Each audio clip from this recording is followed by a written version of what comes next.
তোমরা তালা দিবা, তোমরা হাতাহাতি করবা, আর তোমাদের ইলেকশন আমাকে করে দিতে হবে, মামার বাড়ি আড্ডা।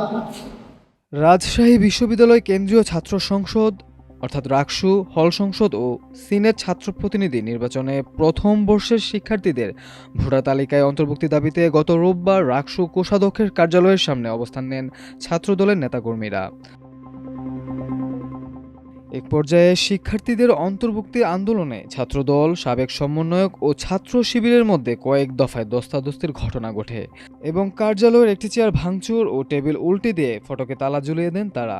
পরবর্তীতে শিক্ষার্থীরা রাকসু ভবনের ফটকের তালা ভেঙে ফেলেন এবং মনোনয়নপত্র বিতরণের সময় একদিন বাড়ানো হয়।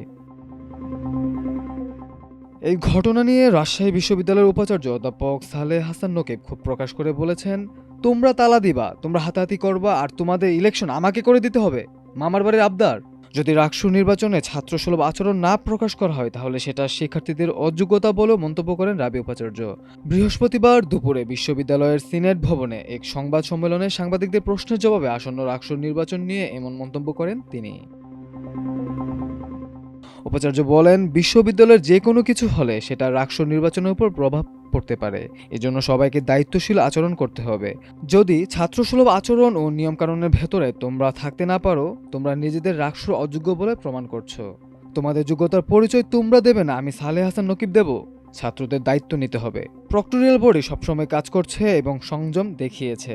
কোনো ড্রাস্টিক ব্যবস্থা নেয়নি বলে আজ আমরা এই জায়গায় আছি। কাজে আমি মনে করি না তাদের তরফ থেকে কোনো সমস্যা ছিল।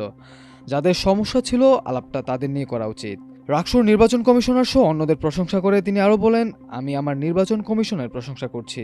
ওই দিন যে পরিস্থিতির সৃষ্টি হয়েছিল এবং তাদের সম্পর্কে যে কথাবার্তা এসেছিল, যে ভাষায় স্লোগান দেওয়া হচ্ছিল, যারা আছেন তাদের প্রশংসা করি। তারা প্রত্যেকে উচ্চ নৈতিকতার মানুষ এবং অসম্ভব আত্মসম্মানবোধ আছে তাদের। শুধু বিশ্ববিদ্যালয় ও ছাত্রছাত্রীদের কথা ভেবে ওনারা দায়িত্ব ছেড়ে যাননি। কিছু শিক্ষক আছেন এই জঘন্য কথাবার্তা ও জঘন্য পরিস্থিতি সৃষ্টি করার পরেও জায়গা থেকে পিছিয়ে যাচ্ছেন না।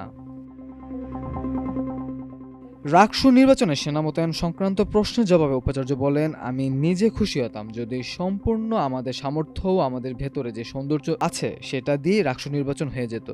কিন্তু দুর্ভাগ্যজনক, এখনও অনেক কিছু চিন্তা করতে হয়। আমি পার্সোনালি মনে করি এ ধরনের ছাত্র সংসদ নির্বাচনে যদি সেনাবাহিনী পর্যন্ত চলে আসে তাহলে এটা আমাদের ছাত্র সমাজ সহ সবার জন্য একটা কষ্টকর ব্যাপার। মাল্টিমিডিয়া ডেস্ক, আমার দেশ।